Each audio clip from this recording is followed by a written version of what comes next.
안녕하세요. 어려운 주식을 좀 더 쉽고 맛깔스럽게 분석하는 주식 셰프입니다.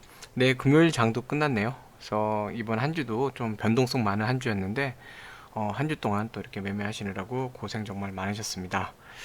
네, 그래서 오늘 뭐 케미칼은 좀 안타까우실 수 있지만 그래도 뭐 막판에 긍정적인 모습이 있었고 삼성 엔지니어링 같은 경우는 오늘 또 좋은 모습 보여줬죠. 네, 그래서 오늘 좀 SK케미칼 그리고 삼성 엔지니어링 그리고 SK케미칼 설명드릴 때 바이오사이언스 좀 잠깐 같이 비교 좀 해볼 거고요. 네, 그 다음에 이마트나 이제 현대모비스 이런 것도 한번 같이 말씀을 좀 드릴게요. 네, 일단 전반적인 상황을 보면은 장의 상황을 보면 코스닥은 오늘 올랐죠. 외인들이 계속 순매수를 하면서 코스닥도 장 초반에는 좀 많이 빠졌었는데 결국은 매수가 들어오면서 회복을 하더니 오늘 상승해서 끝났어요. 코스닥 같은 경우는 힘이 좋게 좀 느껴졌는데 코스피 같은 경우에는 26.48포인트 0.86% 정도 이제 하락을 했어요. 근데 이게 지금 더 명확하게 지수 자체가 3000에서 한 3070, 80 요 정도 그 안에서 박스권으로 움직이고 있다는 게 좀 더 명확해지고 있어요. 오늘 이제 박스권이 좀 약간 상단에 있다 보니까 하락을 하는 형태가 좀 발생을 했는데 물론 오늘 하락의 가장 큰 이유는 또다시 미국 국채금리의 그 상승 문제입니다. 미 국채금리가 장중에 또 이렇게 많이 올랐거든요. 1.7을 넘어설 정도로 이제 오르면서 그게 미국의 심리를 좀 건드렸어요. 근데 미국 같은 경우 보면은 약간 그런 느낌이 좀 있어요. 요즘 미국의 대형 투자자들이 그냥 금리를 갖다가 이용을 하는 것 같아요. 금리를 이용해서 자기들이 미국 같은 공매도도 하고 지금 매수도 하고 하잖아요. 그래서 보면은 기술주 그다음에 경기 민감주가 왔다 갔다 하면서 지금 오르락 내리락 하는데 미국 역시 좀 불안한 그런 심리가 있다 보니까 그냥 그 대형 투자자들 위주로 해갖고 이 금리를 갖다 이용해서 자꾸 들었다 놨다 하는 것 같아요. 이용을 하는 것 같아요. 네. 그래서 장중에 이제 14개월 만에 1.7% 돌파를 했는데 뭐 지금 보면은 연준에서 또는 이제 FOMC에서 어떤 말을 하더라도 그 말에 대한 걸 믿고 가는 게 아니라 결국은 시장을 리딩하는 대형 투자자들이 그냥 코에 걸면 코걸이, 귀에 걸면 귀걸이 그래갖고 금리 인상 안 한대 뭐 안심된다. 그래서 주가 살짝 올려놓고 그 다음에 또 다시 이거 인플레이션 우려돼. 금리 오를 것 같아. 하면서 주가 내리고. 그러니까 약간 보면은 이제 자기들이 매매하는 그런 걸 하기 위해서 약간 좀 금리를 이용하는 듯한 느낌도 조금 들어요. 네, 어쨌든 이 국채 금리 10년물 금리가 1.75까지 돌파를 해갖고 간밤에 이제 미국 증시가 좀 하락을 했는데 이 미국 증시가 하락하니까 우리나라 같은 경우 또 뭘 또 했냐면 제가 전에도 말씀드렸지만 금융투자는요. 금융투자가 뭐냐면 증권사 돈으로 매매를 하는 펀드 트레이더들이에요. 그러니까 펀드 매니저라기보다 트레이더들이에요. 트레이더들. 그 할당 받아갖고 회사에 할당 받아서 정기적으로 어느 정도 수익을 올려야 되는 이제 트레이더들이거든요. 네. 근데 미국에서 이렇게 살짝 움직이니까 그 전에도 이제 금융투자 쪽에 있는 이 프랍 트레이더들은 지수를 내리고 싶었거든요. 지금 공매도를 그 4월 선거 때문에 약간 포퓰리즘, 정치적 이슈로 4월 그 선거가 있으니까 투심, 그 전에 이제 공매도를 갖다 재개를 하면 공매도 금지된 걸 이제 끝내고 공매도를 재개를 하면 유권자들 표심이 아무래도 바뀔 수 있으니까 유권자들을 표를 잡기 위해서 그냥 인위적으로 5월 달로 연기를 한 거거든요. 그 공매도 재개를. 지금 보면은 뭐 하느니나 이런 데서 금감원이나 그동안 제대로 된 거 뭐 안을 내놓는 것도 없고 제대로 연구도 제대로 못 하고 있잖아요. 그냥 뭐라 그럴까요? 그냥 뭐 땜 방식, 네 그런 식으로 그냥 되는 대로 아무거나 뭐 이렇게 하겠다 하겠다 그것만 얘기하고 있지 실질적으로 뭐 크게 지금 나아지고 있는 거는 안 보여요. 뭐 개인들이 어느 정도 더 이렇게 참여를 할 수 있겠다 뭐 이런 얘기만 하고 있지 가장 중요한 거는 기울어진 운동장이잖아요. 공매도 영역에서. 근데 그걸 실질적으로 계산하는 거에 대해서는 여전히 이제 얘기가 안 나오고 있잖아요. 아마 이제 선거 끝나고 나면 또 흐지부지 하면서 갈 수도 있어요. 그러다가 대충 해놓고도 공매도 제기할 수 있는데, 그 다음에 이제 선거가 없으니까 이제 그렇게 할 것 같거든요.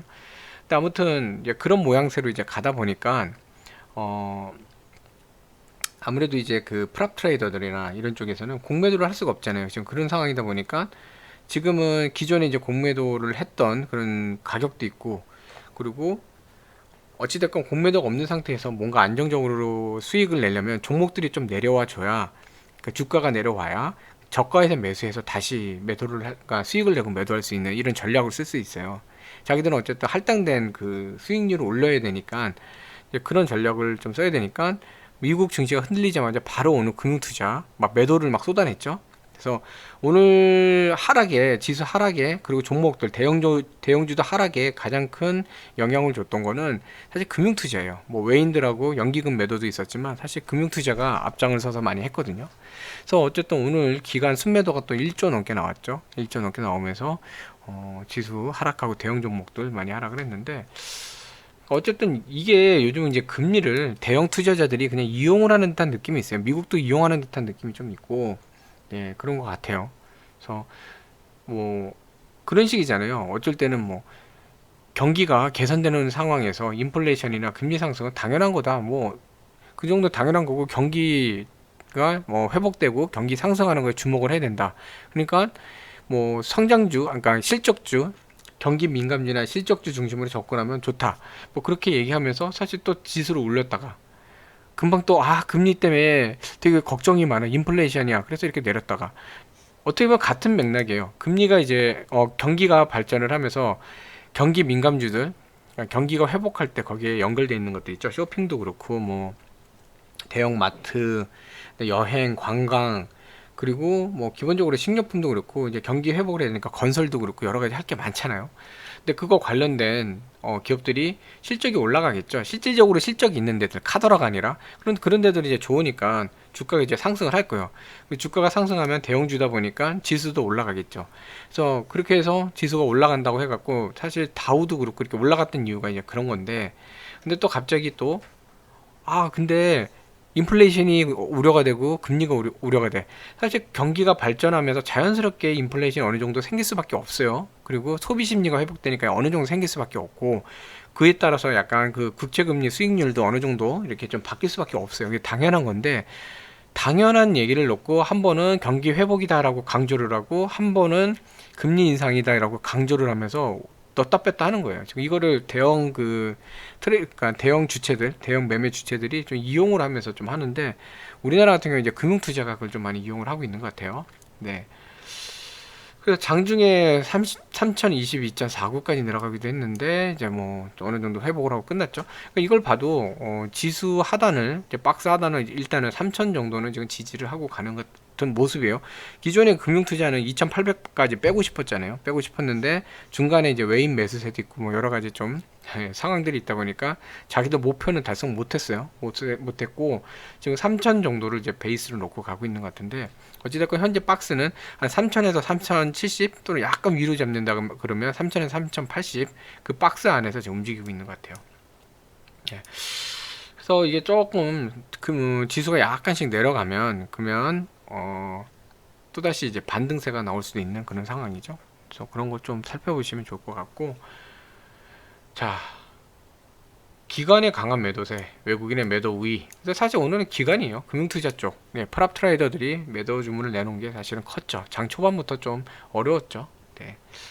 그래서 기관이 1조 20억, 1조 뭐 순매도를 했고, 외인들도 거의 6천억 가까이 이렇게 순매도를 했죠.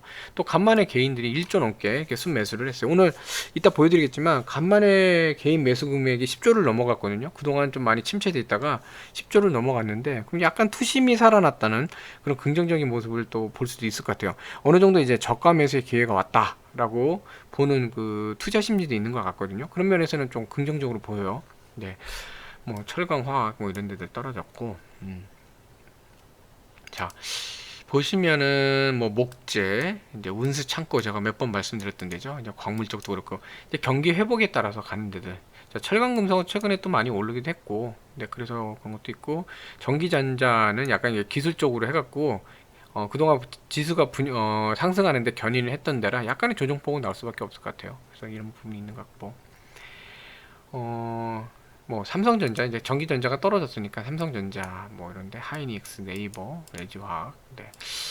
저는 사실 이런 거 보면서 느끼는 게 사고 싶었던 종목들이 좀 내려와 주면서 좀 매수하기 좀 이제 좋은 타이밍이 오고 있는 것 같다라는 생각을 좀 많이 해요. 네, 하는데 결국 이런 저랑 비슷한 생각을 하는 개인들이 좀 있으셨던 것 같아요. 오늘 제가 뭐 저 솔직히 말씀드리자면 오늘 저는 매매한 거 하나도 없습니다. 오늘 매매 아예 안 했어요. 오늘 금요일이고 투심이 좀 가라앉아 있는 그 날이고 오늘 조정폭도 나올 수 있는 거고 그래서 그리고 주말 동안에 또 오늘 밤 미 증시 문제도 그렇고 미국에서 또 어떤 발언들을 하는지 좀 봐야 되고 지금 최근에 이제 가장 큰 문제가 어 미국하고 중국하고 이제 무역 관련해서 협의를 하는데 지금 뭐 시작하자마자 싸움박질 하고 있거든요.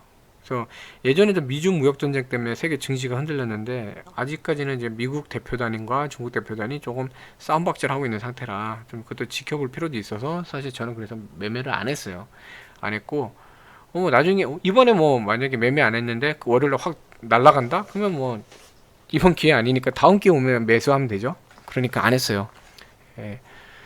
그러니까 저는 이제 어떻게 보면 리스크를 최대한 어, 좀 줄이면서 가는 거를 좀 선호하기 때문에 지금 불확실성이 좀 있는 상태에서는 다 뭐 월요일날 이 종목들이 좀 날아간다 그래도 그럼 제게 아니었던 거죠. 다음 기회에 하면 되니까. 그래서 오늘은 매매는 안 했는데 제가 지금 지켜보고 있는 몇 개 종목들도 좀 약간씩은 좀 네, 메리트 있게 내려오는 것 같아요. 그래서 제가 항상 현금 비중을 갖다 유지하시라고 말씀드린 이유가 어, 이런 때 좀 좋거든요. 저 같은 경우도 지금 현금 비중이 상당히 높아요. 높기 때문에 뭐 주식이 주가가 움직여서 사실은 주식 비중이 지금 많이 줄여놨다 보니까 보유 주식들이 올라도 사실 뭐 수익성이 그렇게 높은 건 아닌데 어찌됐건 저는 이제 불확실성을 피해가니까 그런 면에서는 뭐 가치가 있다 이렇게 보고 있거든요. 그래서 아무튼 이제 좀 얘기가 샜는데 현금을 어느 정도 계속 보유하시면 이게 좋은 기회, 좋은 종목이 좀 내려와 갖고 그동안 비싸서 조금 머뭇거렸는데 가격 할인이 되면 또 좋은 기회가 나오죠. 이런 것도 항상 염두에 두시면서 매매를 하시면 좋을 것 같아요. 자, 널뛰는 금리에 놀란 미 증시 방향은 명확해졌다라고 이렇게 얘기를 하는데, 자, 뭐 같은 얘기예요. 지금 금리 상승 1.7% 이상 이제 올라갔는데 그거에 대해서 이제 불안하다는 얘기를 결국 하는 겁니다. 네. 근데 증권업계 전문가들은 뭐라 그러냐면 이 금리 상승이 유동성 회수가 아니라, 그러니까 금리가 오를 때는 두 가지가 있어요. 크게 뭐 자잘한 것 말고 크게 두 가지가 있는데 첫 번째는 유동성 회수. 네. 금리를 올려갖고 금리를 올리면 이제 기준금리도 올라가고 뭐 국채금리 올라가고 좀 더 안전한 자산 쪽으로 투자가 가능하잖아요. 그렇죠? 그렇게 되면 주식시장이나 이런 시장에 있는 돈들이 이쪽으로 이제 다시 들어온다고요. 들어오기 때문에 시장에 있는 돈이 줄어드는 거죠. 유동성이 줄어들어요. 네. 그래서 이런 유동성 회수 때문에 어떤 금리가 그냥 인상돼 시장에 있는 돈을 갖다 줄이기 위해서 금리 인상하는 케이스. 네, 그런 게 있고 경기가 회복되면서 나오는 것도 있어요. 네. 경기가 회복되면 아무래도 또 네, 그 경기가 올라가다 보니까 상품들도 그렇고 소비도 많이 늘잖아요. 그럼 가격들도 그렇고 그런 게 많이 좀 인플레이션이죠. 약간 인플레이션 그게 생길 수밖에 없어요. 네. 그렇기 때문에 그거는 뭐 당연한 거예요. 지금 소비 심리가 위축돼 있다가 다시 소비가 살아날 거고. 제가 어젠가 뭐 며칠 전도 그렇고 몇 번 말씀드렸지만 경기가 살아나면 일자리가 늘어나겠죠. 그렇죠? 기업들이 투자를 많이 할 테니까 일자리가 늘어나면 사람들 돈을 벌겠죠. 그죠? 돈을 벌면 뭐 정부 지원금도 뭐 이렇게 나오기는 하지만 정부에서 주는 돈 1,400달러였네요. 하여튼가 그걸 별도로 월급을 받잖아요. 투자를 그러니까 기업에서 일하면서 돈을 받고 그쵸? 그러다 보면은 그 돈을 소비를 할 거고 소비를 하면 사람들이 많이 사는 품목들은 물가가 오르겠죠. 또는 사람들이 많이 이용하는 서비스는 서비스 가격이 오르겠죠. 그쵸? 뭐 예를 들어 갑자기 호텔에 몰린다. 그럼 호텔 가격이 올라갈 수 있겠죠. 사람이 고객이 별로 없으면 프로모션하고 저렴하게 해야 되는데 예약이 많아갖고 꽉 차면은 오히려 가격 올려도 되잖아요. 그쵸? 그런 것처럼 어느 정도 인플레이션 그리고 이런 소비 쪽만 있는 게 아니에요. 경기가 발전되다 보면은 그 원자재 쪽 건설을 하던 뭐 만들던 생산을 할 때 원자재가 필요하잖아요. 원자재 소비가 늘어나니까 원자재 가격이 올라요. 그래서 그런 인플레이션도 있거든요. 그런 인플레이션이 생기다 보니까 자연스럽게 약간의 그런 인플레이션 조절을 위한 금리 상승도 어느 정도는 있을 수는 있어요. 네, 국제 쪽도 이제 발행을 또 많이 하다 보니까 또 금리를 어느 정도 더 줘야 되고, 기업체 이런 회사채도 그럴 수도 있거든요. 그래서 어느 정도 이제 경기가 발전할 때도 금리 상승에 대한 모습들이 나올 수는 있어요. 그래서 지금 증권업계 전문가들은 실적 가시성이 높은 경기 민감 가치주에 집중해야 된다고 하고 있거든요. 이게 뭐냐면 지금의 상황은 시장이 그냥 돈으로 부양을 했다가 이제는 이제 뭐 돈을 회수해야겠다 이런 게 아니라 경기가 발전하면서 생기는 자연스러운 현상이라는 거죠. 그러면 뭐냐면 그 돈이 어디로 들어가죠?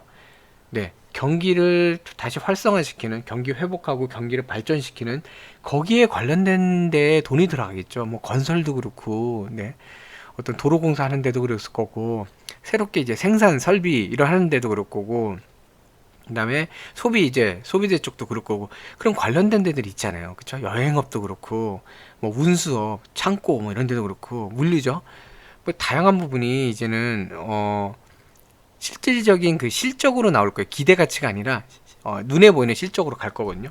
그러니까 그런 쪽 실적 가시성이 높은 데를 투자를 해라. 네, 대형 마트도 그렇고 백화점도 그렇고 뭐 명품 쪽도 그렇고, 자동차 그동안 자동차 많이 좀 눌렸다가 이제 경기 회복도 그러고 이러고 이제 돈이 생기고 어느 정도 이제 백신이나 이런 것 때문에 언택에서 컨택으로 조금 넘어가면 자동차 판매량도 늘어날 거거든요. 그런 쪽들, 그걸 이제 봐야 될 필요가 있다라고 하는 겁니다. 네.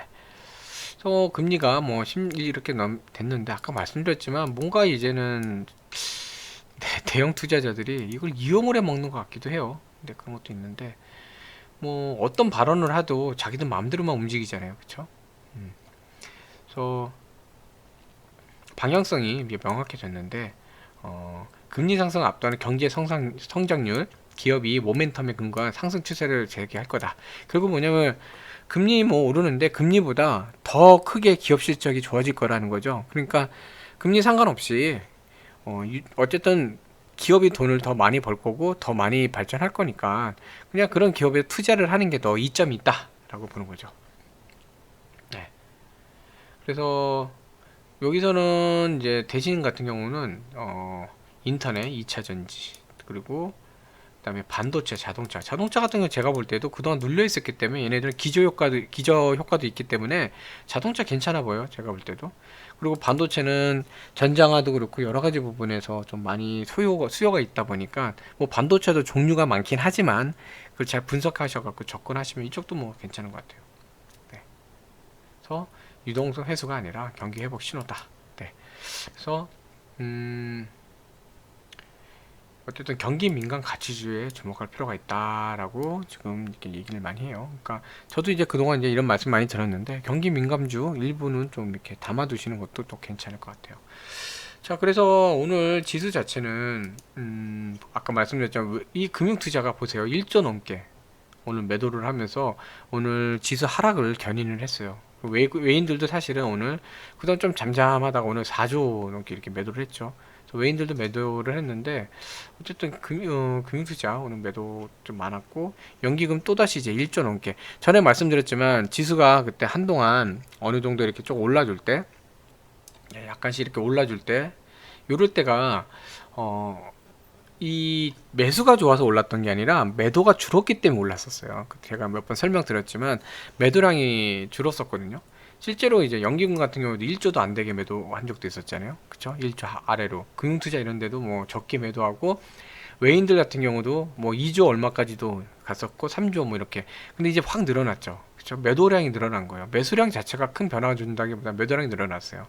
한 가지 이제 긍정적인 건 아까도 말씀드렸지만 개인이 간만에 10조 넘게 매수를 했어요. 그동안 어쩔 때는 이게 7조 얼마인가 그렇게까지 떨어지기도 했고, 그래서 투심이 좀 많이 가라앉았구나 라고 생각을 했었는데 어느 정도 매수가 들어왔어요. 이러면 긍정적이죠. 자, 그러면서 여기 보시면 그 3000, 하단에 3000을 놓고 상단에 한 3070에서 80 정도, 높게 잡으면 80, 뭐 한 요 정도 보수적으로 잡으면 3070, 거기까지 한 이 박스권이 이제 계속 유지가 되고 있어요. 네. 근데 이 아까 말씀드린 것처럼 요때 어제 박스 상단 부분을 가니까 이제 프로그램도 그렇고 이제 매도로 나오는 거죠. 매도를 나오면서 내렸는데 그렇다고 하단까지 확 내려가지는 않고 소폭 조정받은 그런 형태로 끝났어요. 그래서 오늘 코스피 자체를 보면 장 초반부터 뭐 그냥 외인하고 금융투자가 매도를 했죠. 그래서 쭉 밀려 내려갔는데 여기서 보시면은 큰 선으로 한번 그려볼게요. 선으로 보시면 내려와서 이렇게 반등을 했다가 이렇게, 그렇죠? 선으로 보시면 이런 모양으로 이렇게 됐다가 다시 이렇게 스프링 트듯이 했죠. 스프링 트듯이.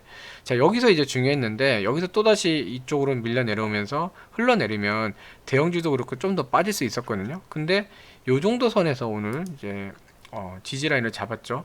지지 라인을 이 정도에서 잡으면서 사실은 여기서 바닥을 다지면서 반등을 줬어요. 반등을 줬는데 다시 한번 3.50으로 이제 가려고 했는데 여기서는 좀 힘이 버거웠죠. 3.50선에선. 그래서 내려오면서 3.39 정도에 끝났어요. 그래서 이 가격대도 보시면 안 집히지? 이 하단에서 이제 지지 잡고 지수가 이제 반등을 하면서 한 요 정도 선까지 왔죠. 네. 여기까지 이제 올라가면서 이제 저항대가 된 거죠. 여기서 많이 지금 횡보를 하다가 한번 뚫고 올라갔는데 다시 여기까지 내려왔어요. 그러니까 지수가 오늘은 뭐 어차피 대형 투자자들은 오늘 하락을 시키려고 했던 건데 그나마 이 모양새가 나왔던 거는 개인들이 좀 받쳐줬어요. 개인들이 매수를 하면서 지수 방어를 좀 해줬거든요. 그래서 이런 모양이 나왔는데 오늘은 뭐 금융투자 이때다 싶어갖고 지수를 좀 누르고 싶었던 날이에요. 네, 그런 날이었고. 자, 개인들 오늘 뭐 이 정도 되게 긍정적인, 저 딴 거보다 매수세가 살아났다는 게 되게 긍정적인 것 같아요. 지금 종목들이 최근에 대형주들 많이 빠졌는데 이제는 저가 매수 기회라고 보는 것도 있는 것 같아요. 그래서 이런 모습들 좀 긍정적으로 보여요. 외인들도 순매도는 했지만 3조 넘게 이제 매수가 들어온다는 것도 되게 긍정적인 포인트로 보이는 것 같아요. 다만 이제 금융투자는 이제 뭐 지수 3천 가까이 갈 때까지는 좀 누르다가 근처 가면 매수하겠죠. 얘네들은 지금 그걸로 실적을 내야 되니까. 네. 그래서 프로그램도 오늘 지수 하락을 위해서 이제 순매도가 나왔던 거죠.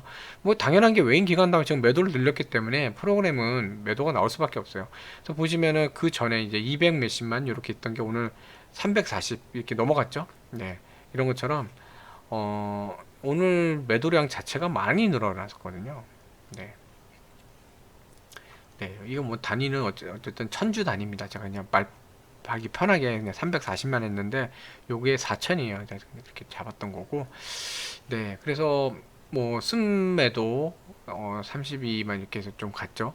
자, 그래서 지금 보시면 매도 자체가 많이 늘어났어요. 근데 매수도 좀 따라서 늘어나줬죠. 그런 상태인데 어찌됐건 지수가 이제 3천 쪽으로 가면은 또 요게 이런 식으로 줄거나 그러니까 요 수치가 줄거나 약간이라도 순매수가 나오면서 또 다시 반등을 할 수 있을 거예요. 그때 이제 금융투자가 순매수가 들어오겠죠.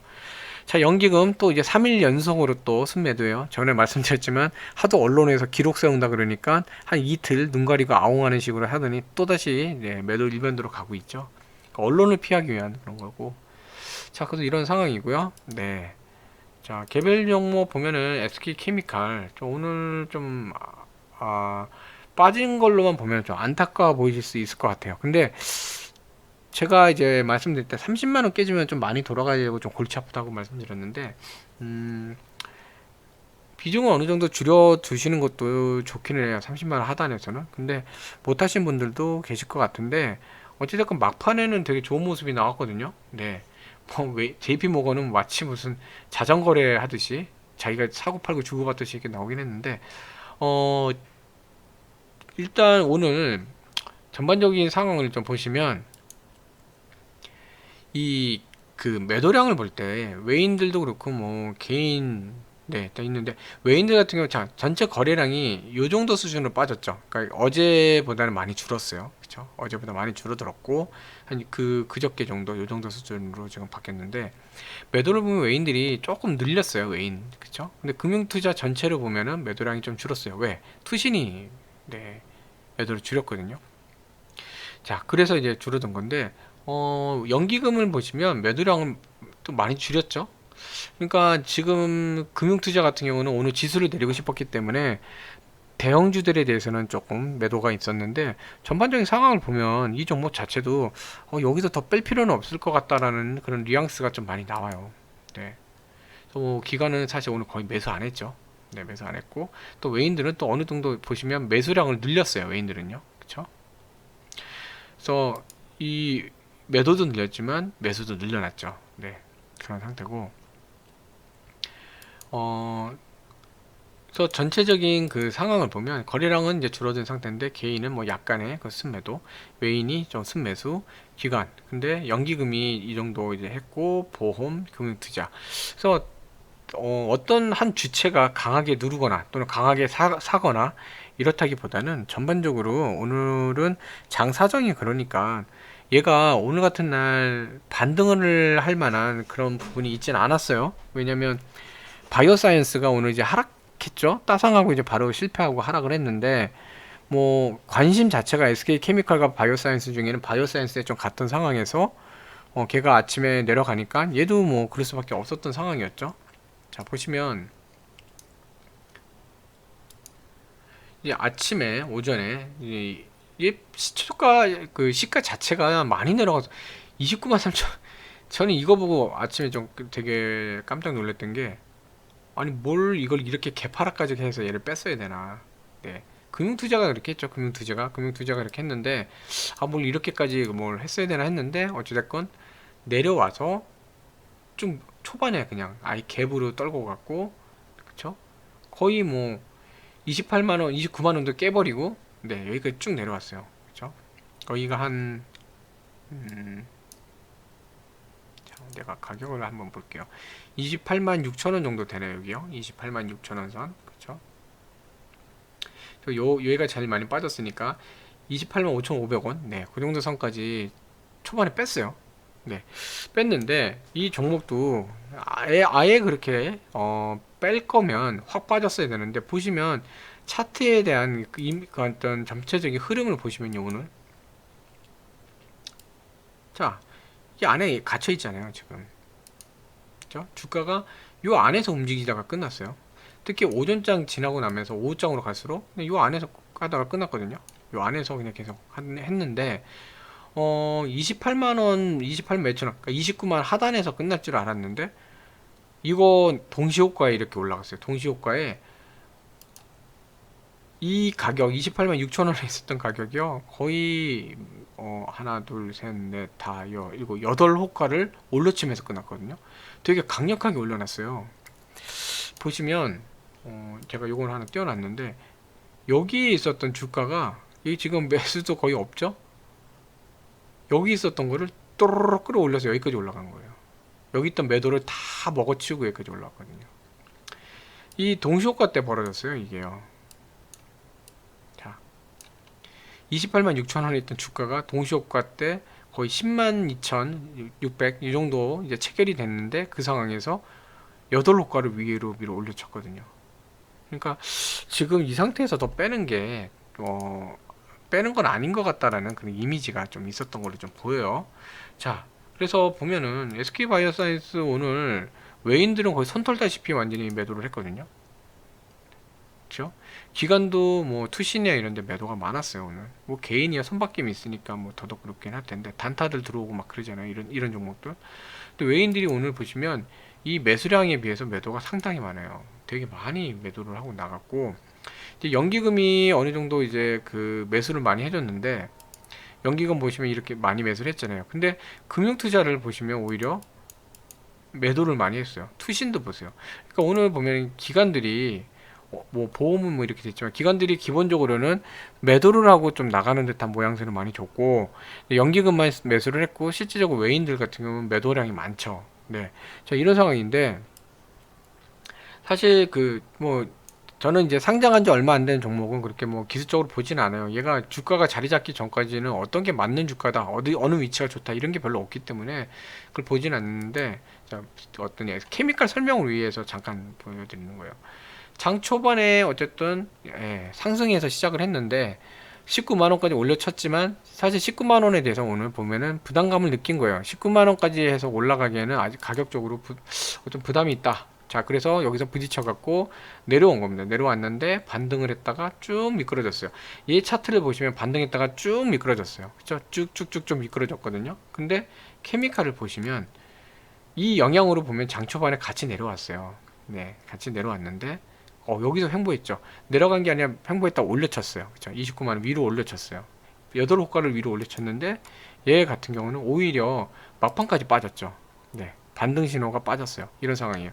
자, 이게 뜻하는 게 뭐냐면 바이오사이언스가 지금 사실은 뭐 따상상 뭐 이런 얘기까지 나오겠지만 그렇게 가지 못했고, 케미칼 같은 경우는 사실 바이오사이언스의 수급이 좀 글로 이동이 되면서 케미칼의 주주분들 중에서도 팔고 또 외인들도 팔고 글로 옮겨가는 게 있어서 좀 약세가 있었는데, 바이오사이언스 자체가 지금 힘있게 가지 못하는 모습이 나와요. 그렇게 되면 어떻게 되냐면 반대로 다시, 자 그럼 눈앞에 있는 실적이 보이고 어느 정도 지금 이제 뭐 바이오 케미칼, 그린 케미칼에 이런 쪽으로 해갖고 좀 어느 정도 효과가 있어 보이는 쪽, 그런 쪽에 대해서 매수를 하는 게 좋겠다는 그런 상황이 들어올 수 있거든요. 자 그래서 얘 보면은 케미칼 되게 좀 오늘 재밌는 게, 오늘 프로그램 매매가 보면은 계속 순매도 상태예요. 어느 정도 이제 매도가 더 많았는데 막판에 오히려 매수하고 들어왔어요.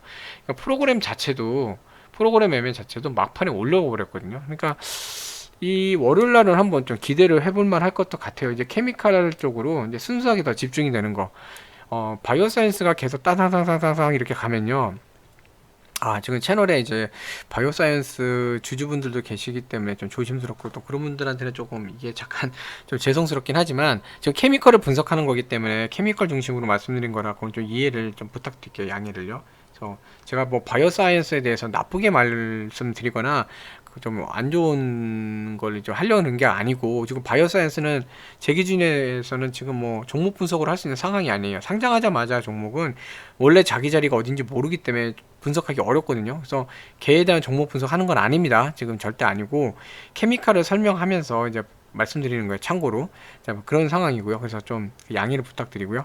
그래서 바이오사이언스가 계속 지속적으로 뭐 상상 이렇게 가면서 주목을 받으면, 얘는 상대적으로 박탈감을 느끼면서 소외를 받고, 그러면서 오히려 여기서 매도가 출하를 하고 바이오사이언스로 옮겨가는 모습이 생길 수 있어요. 그게 당연하죠. 그거는. 왜냐면 쟤는 잘 올라가는데 얘는 눌리니까 답답하니까 당연히 가요. 근데 오늘 모양새가 뭐였냐면 바이오사이언스 계속 연속으로 상 가는 게 아니라 상 한 번만 가고 하루 만에 빠졌네.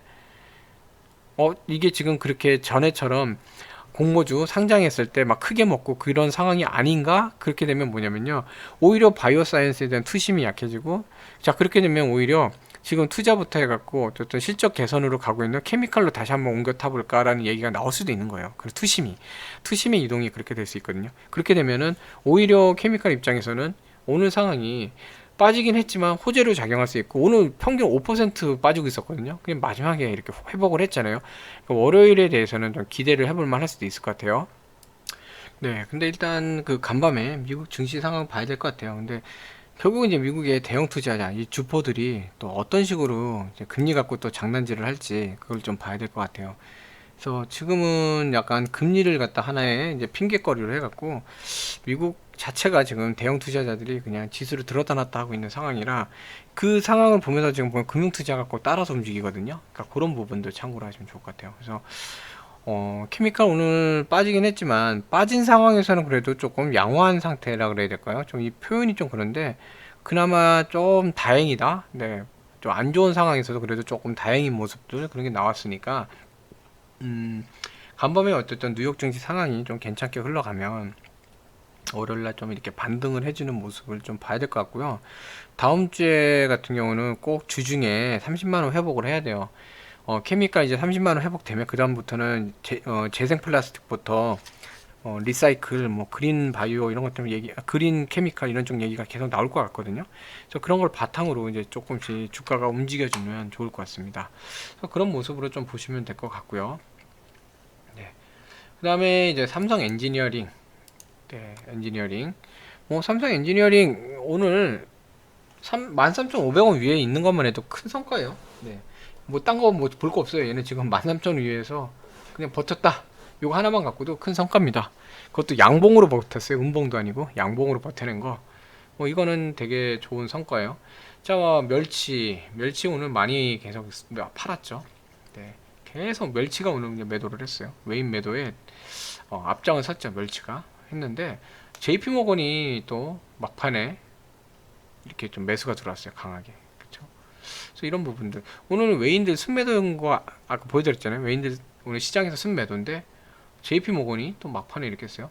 멸치는 오늘 어마무시하게 팔았는데 좀 이런 상황이 됐거든요. 자, 외인들이 오늘 갑작스럽게 이렇게 매도량을 늘렸죠. 이제 멸치 갑장을 섰고, 그렇죠?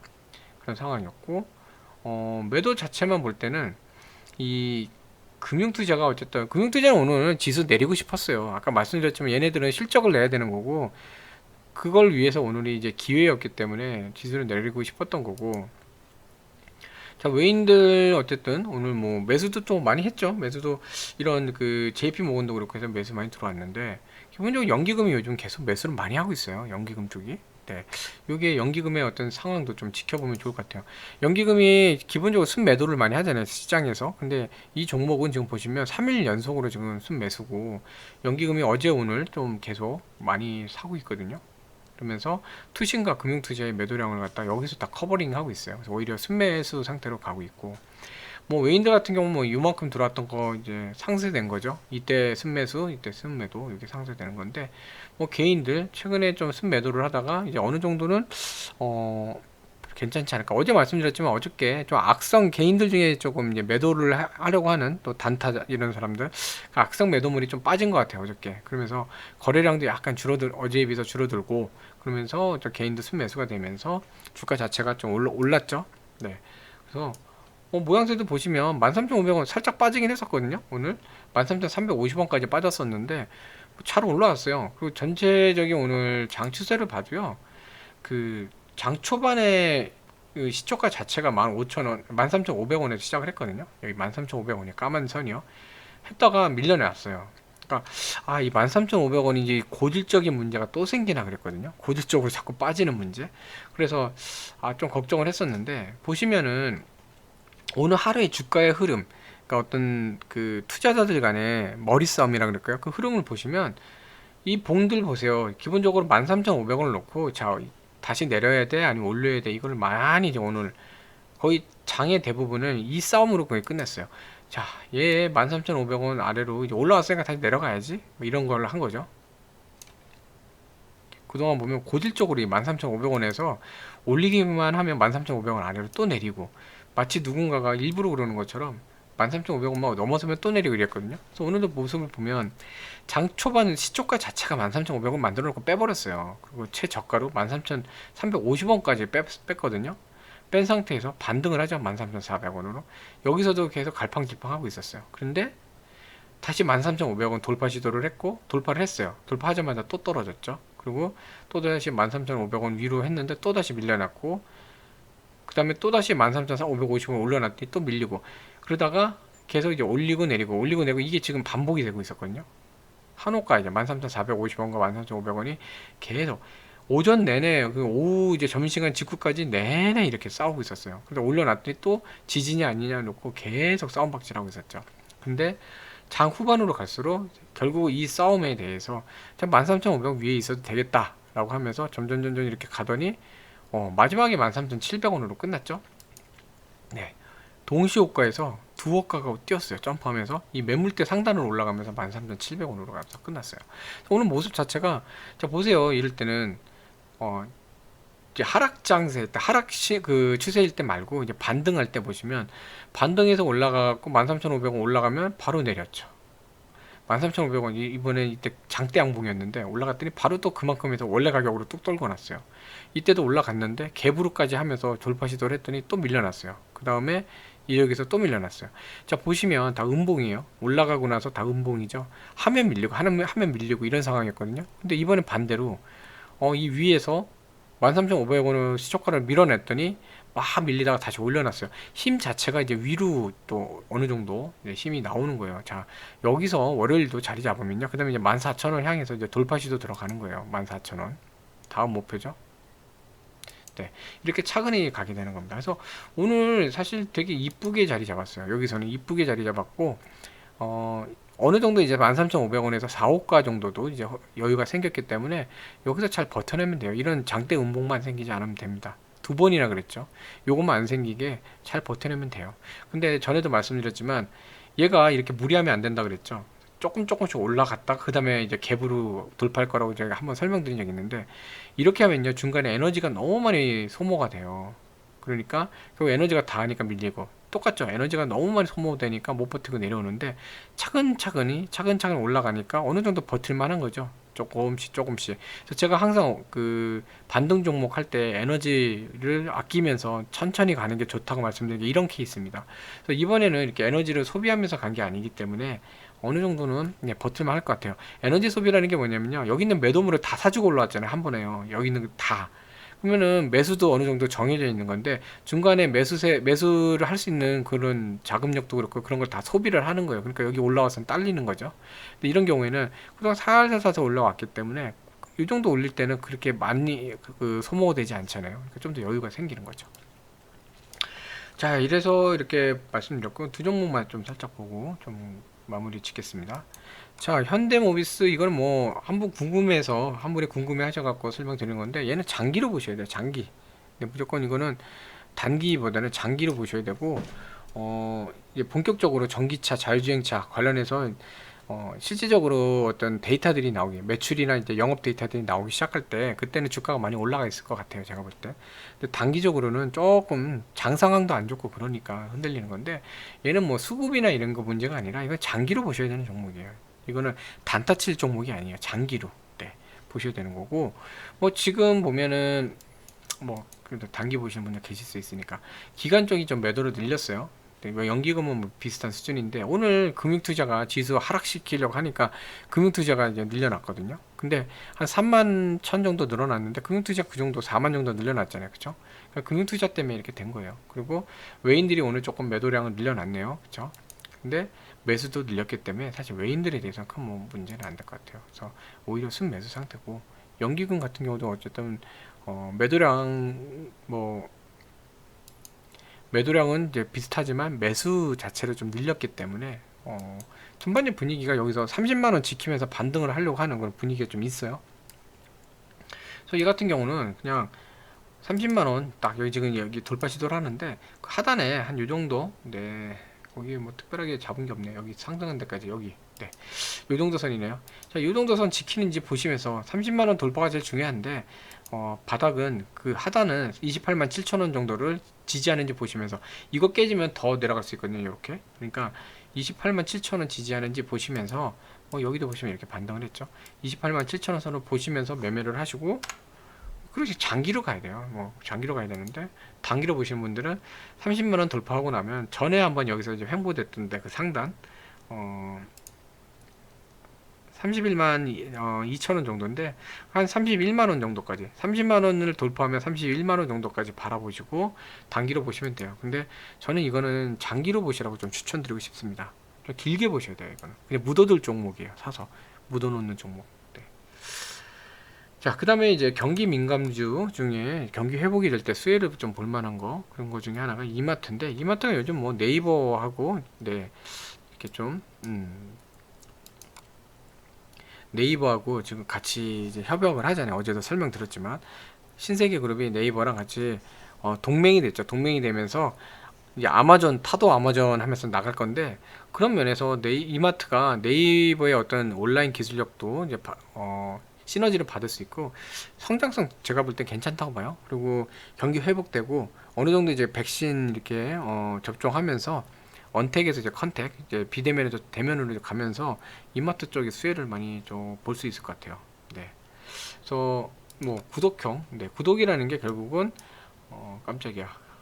사람의 얼굴이 나와서 제가 깜짝 놀랐습니다. 구독이라는 게 결국은 멤버십이잖아요. 정기적으로 얼마씩 내는 거. 네. 그래갖고 여기 보시면은 뭐 캔맥주, CU가 요즘은 동남아나 이런 데 진출도 많이 하고 있거든요. 네. 그렇다는데 어쨌든 네. 얘기가 섰는데 모바일 앱을 통해서 뭐 이런 걸 할 수 있는 구독 서비스 이런 것도 하고 있고 7일권은 정상가 대비 30% 이렇게. 그래서 정기 구독을 통해서 미리 고객을 락인시키는 거죠. 구독을 하는 건 멤버십 내는 거니까 내가 월 정액이나 이런 거 내고 나면 아까워서라도 쓰잖아요. 그 돈 낸 거 아까워서라도 쓰고 구독을 통해서 어느 정도 할인을 주게 되면 구독을 많이 할 테니까 그게 뭐냐면 월 정액을 냈기 때문에 고정 매출까지도 생기는 거예요. 그래서 이제 이런 구독 서비스를 많이 하는 거죠. 이건 또 뭐 제목이 무슨 이런 제목을 쓰나요? 스타벅스 지분 신세계 뭐 컴퓨터 뭐 워낙에 이거 체인들에 대해서 확대를 나가는 건데 어찌됐건 이마트, 네, 저건 나중에 얘기고, 이마트 제가 볼 땐 이마트 경기 회복되면서 언택으로 가면서, 언택에서 컨택으로 가면서 좀 수혜를 받을 것 같아요. 그래서 이것도 한번 잘 주시해 보시면 좋을 것 같고, 연기금 뭐 매도 좀 줄이고 있죠. 줄이고 있고, 투신도 어느 정도 오늘 줄었고, 금융투자가 오늘 이제 지수 내리려고 매도를 늘렸는데도 불구하고 이 종목은 오히려 줄였어요. 그래서 기간 매도 자체가 그 직전 한 이틀에 비해서도 많이 줄었어요. 외인들이 조금 오늘 매도를 했는데 어쨌든 기관들 지금 매도가 좀 줄었거든요. 그리고 뭐 매수 자체는 그게 관여를 하고 있진 않아요. 하고 있진 않은데 뭐 어쨌든 매도량을 줄이고 있다는 것도 긍정적인 부분 중에 하나니까요. 네. 그래서 지금 개인들이 중심을 하고 있는데, 자, 얘 같은 경우는 전에 한번 설명을 드렸었는데 이 안에 박스권 안에서 지금 움직이고 있어요. 움직이고 있는데 얘는 그냥 심플하게 17만원 지키면 이 부분까지 한번 이렇게 조정받다 갈 거거든요. 17만원 지키면 여기서 그냥 분할 매수 하셨다가 18만원 부근에서 이렇게 매도 하셔도 돼요. 이게 박스 상단까지 얘가 올라가기도 하는데 1차는 18만원 부근에서 이제 어느 정도 이익 실현하시고 이렇게 단기적으로 보셔도 돼요. 근데 얘도 마찬가지로 이제 컨택되고 경기 회복되면은 지금 현재 주가가 이렇게 쭉 상승하다가 쭉 올라왔잖아요. 그렇죠? 올해 쭉 이렇게 올라오다가 지금 이렇게 횡보하면서 숨고르기를 하는데 결국은 나중에 이거를 한번 돌파 시도가 나오겠죠. 그러니까 장기로 보셔도 될 것 같아요. 컨택 상태가 되고 네이버하고 시너지가 나오면 주가가 더 상승할 수 있는 여력이 있다고 보거든요. 근데 중단기로 보시는 분들은 아까 말씀드렸지만 17만원 지지하는 거 아직까지 지지 라인이 좀 튼튼해요. 그러니까 이 하단으로 좀 빠져도 박스 하단 어느 정도 내려와도 하단이 뭐 16만 7천원 그 2차 지지 라인을 여기까지 보시면서 뭐 어쨌든 17만원 지지 이거 같이 보시고 하면서 여기서 이제 매수하셨다가 분할로 몰빵하시면 안 돼요. 분할로 조금 하셨다가 보시면 18만원 부근에서 어느 정도 얘가 매도량이 나와요. 매도가 나오기 때문에 18만원에서 바로 위로 올라가지 못하고 밀리거든요. 보시면 쭉 올라갔다가 밀리고 양봉이 갔다 밀리고 이때도 여기 못 올라갔죠. 올라가자마자 금방 내려와요. 그러니까 18만원에 대해서 아직 부담감이 있기 때문에 17만원 지지하시는 거 지지하는 거 보면서 분할 매수 하시고, 그 다음에 18만원 약간 하단에서 1차 이익 실현 하시고, 그러면서 또 수익이 나시잖아요. 그 수익금을 수익 남은 정도를 장기 보유하시고 이런 식으로 전략 피셔도 괜찮을 것 같아요. 자, 그래서 오늘 네, 전반적으로 종목 분석을 드렸고요. 이번 한 주 정말 매매 하시느라고 고생 많으셨고, 이제 저녁 시간인데 불금이네요. 불금. 네, 불금이시니까 좋은 저녁 이렇게 좀 기분 푸시면서 좀 좋은 저녁 되시고, 어쨌든 주말에 좀 편안한 그런 휴식을 취하시고 리프레시 되시면 좋겠습니다. 자, 오늘도 이렇게 시청해 주셔서 감사합니다. 편안한 저녁 되세요.